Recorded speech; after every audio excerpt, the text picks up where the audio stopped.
Welcome back to the Threads channel. Today we are going to be digitizing a water drop. As per usual, we are going to begin with our underlay. For shapes of this size, we want to underlay the bottom of the design to prevent our canvas from scrunching up during our fill. Next, we are going to lay our fill lines down. We want these fill lines to cover a bit of the outside of the design outline. Let's make our circles on the inside. Using this wide triangle shape, we can ensure the roundness of our columns to match the shape of the design. Let's finish out the inline design with the 3-point column. Same as before, we will start with our wide triangle. We want the structure of this shape to match the orientation of the stitches of the circle to match those designs. Let's close our design with a similarly shaped wide triangle. Now to the 3-point column of our outline. We want to be careful with the structure of our shape so it may look curvy.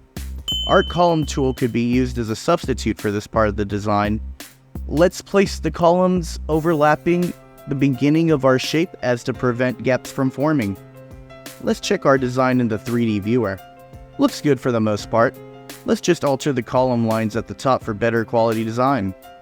We can point edit these stitches for a better close. And our design looks good to go.